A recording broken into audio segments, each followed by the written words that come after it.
Yo, what up everybody? I'm your boy Jadiro, and this is my Wolf Go Brrr Druid build. Let's get right into it. First, let's talk about the unique legendary aspects we're running. You guessed it guys, we got Tempest Roar, and this helps us with our spirit regeneration, and it also makes our storm skills werewolf skills. If you guys are looking for an easy way to acquire Tempest Roar, do the Hoarfrost Demise Nightmare Dungeon. Not only is this good for acquiring legendaries and uniques, but it's got the most dense packs you can find in the game. I'll be doing this dungeon later for the rotation, wave clear, and single target damage later. Our next legendary unique we're going is Great Staff of the Crone. What this does is it makes our basic skill Claw a storm skill. And it also casts Storm Strike at 150% increased damage. For our primary aspects, we're going to start off with Dire Wolf's aspect. I put this aspect on my necklace. And what this does is when I use Grizzly Rage, instead of transforming into a bear, I transform into a wolf instead. It increases my movement speed and it reduces my spirit cost significantly. Also, whenever I defeat an enemy, I gain life back. Next, we go the Overcharged aspect. I put this on my gloves and it gives me a 20% chance to have a barber-like effect. What that means is it has the chance to do lightning damage in an AoE formation. Moving on, we go Night Howler's aspect. I put this on my ring. And what this means is whenever I do Blood Howl, I get increased critical strike chance by 6%. And the last primary aspect I go here is my storm skills have the chance to do a lightning bolt, which does a butt ton of damage. You guys will see this in the demonstration later. Alright, that's unique and primary. Let's get on to the defensive aspects next. For defensive aspects, we're going to keep it simple. We go Aspect of Might, and I put this on my chest piece. And the last defensive aspect we go is Aspect of Disobedience. What this does is any form of damage I deal gives me armor back. When you get armor, it reduces the physical damage you take. That's it for unique, primary, and defensive aspects. Let's get into the gems and hearts next. So for gems, guys, I go Topaz. When you're crowd controlled, you take significantly less damage. Majority of the time that I was dying is because I was CC'd.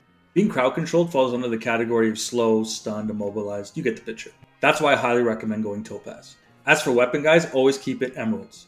Going greens increases your critical strike damage to vulnerable enemies. That's a huge multiplier for damage. Alright guys, that's gems. Let's move on to hearts. As for hearts, guys, you know I'm going the Barber.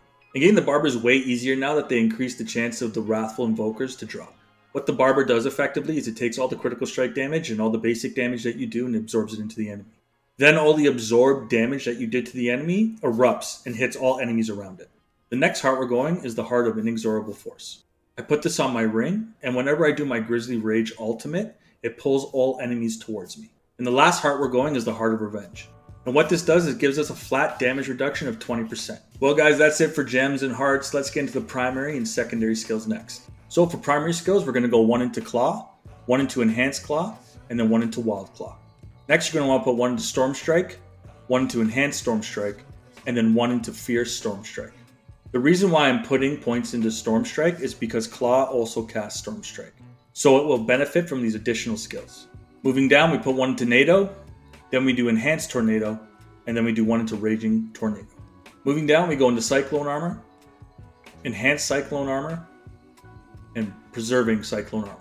Next we go Blood Howl, and we go Enhanced Blood Howl, then we go Preserving Blood Howl.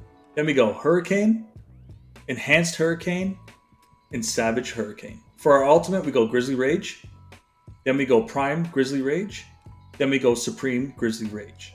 For our key passive we go Perfect Storm. We're going Perfect Storm because it increases the damage of our Storm skills. And those Storm skills do extra damage to vulnerable enemies. We'll easily be making the enemies vulnerable with moves like Fierce Strike and Raging Tornado. Alright guys, that's primary skills. Let's get into the secondary skills next. We put 1 into Heart of the Wild, then we put a full 3 into Abundance for spirit regeneration, and a full 3 into Wild Impulses for more damage. Then we put a full 3 into Predatory Instinct for increased critical strike chance, and a full 3 into this one I can't pronounce for movement speed. We put 1 into Elemental Exposure, and that's only to get us to Endless Tempest. We only put 1 here as well. Then we put a full 3 into Bad Omen for storm damage, and another 3 into Electric Shock for storm damage. Then we put 1 to Neurotoxin, only to get us to Envenom, which increases our damage to poison enemies, and how we're getting the poison damage is from Toxic Claws. Our critical strikes with werewolf skills poison our enemies. Then we put 3 into Defiance for increased damage to storm and nature skills. And then lastly, we put a full 3 into Natural Disaster. That's it for primary and secondary skills, guys. Let's get into Spirit Boons next. Then we go Scythe Talons to increase our critical strike chance. Then we go Avian Wrath to increase our critical strike damage. Then we go Calamity to increase the duration of our Grizzly Rage. And then we go Calm Before the Storm to reduce the cooldown of our Grizzly Rage. That's it for Spirit Boons, guys. Let's get into the Paragon board next. The first legendary node we're going to get, guys, is Thunderstruck. This increases our Storm critical strike damage to vulnerable or immobilized enemies. The next legendary node we're going to go is Ancestral Guidance. After spending 75 Spirit, we do increased damage for 5 seconds. For rare glyphs, we're going to want to go Spirit for increased critical strike damage. Then we're going to go Territorial for increased damage to close enemies. And then we're going to go Exploit for increased damage to vulnerable enemies. Well, that's it for Paragon board. Let's get into the rotation, wave clear, and single target damage next. And before we start this, guys, I'm going to do the Hoarfrost Demise Nightmare dungeon. This is the dungeon not only where I get the craziest experience, but I also got Tempest Roar from this dungeon. Alright guys, we're getting the rotation demonstration. This build does so much damage, it might be hard to explain, but what we're going to do is I'm going to use Grizzly's Rage, and then you're going to see me pop Hurricane, Blood Howl, and Cyclone. And then I'll rotate between Claw and Tornado to do more damage. So here we go. Hold everyone towards me. Now we're just going to cycle between Claw and Tornado. The idea behind this build is to keep moving. This is a speed farming. It does so much damage. There's so much utility around it. It's literally just stick and move. Keep moving. So I'm not ready yet. it's almost like you're getting the rotation demonstration and the wave clear demonstration in one. I'm not ready. That's it, guys. It's so strong. Some more wave clear here for you guys. This is it without Grizzly's Rage. Does so much damage. Alright, here we go. Some wave clear again, guys. Grizzly's Rage. Popped it. Cyclone armor. Shift between the two. Blood Howl. And we just do Claw and Tornado. And we just melt everything and move on to the next. Crazy. Some more wave clear here, guys. Easy peasy, guys. Just melts everything it comes into contact with. Grizzly Rage, we're going to pull everyone towards us. Boom. Claw, Tornado. Rinse, repeat. Easy money. Whoa, that was a nice pull.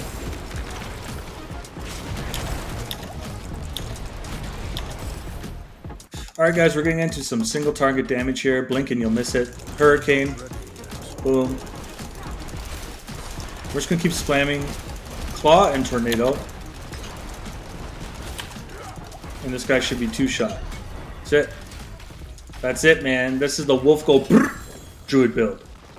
Well, that was fun, guys. That was the rotation, wave clear, and single target damage. And I'm actually surprised the Butcher didn't show up for this one. Let's go over the build summary next. All right, for our basic ability, guys, we're going to go Claw. Then we're going to go Tornado. Then we're going to go Cyclone Armor and Blood Howl. Then we're going to go Hurricane. And then we're going to go Grizzly Rage. We're also going to put points into Storm Strike again because Claw also casts Storm Strike now. Our uniques again are Tempest Roar and Staff of the Crone. For the other primary and defensive aspects, you can go back to the video where I explained them there. Spirit Boons, guys, we're going Wariness, we're going Scythe Talons, we're going Avian Wrath, then we're going Calamity, and then we're going Calm Before the Storm. For Hearts and Gems, you guys can go back to the beginning of the video where I explained that there. And for the Paragon board, you guys can go back to the beginning of the video where I explained that as well. Well, that's it for my Wolf Go Brrr Druid build. I hope you guys enjoyed. And don't forget to turn on your notifications, guys, because every time I post a video, you'll know right away. You guys know I love making videos like this for you guys, so I always appreciate when you guys comment and say what up, or even just watch the video. Well, that's it for me, guys. I'm your boy Jadiro, signing out for now.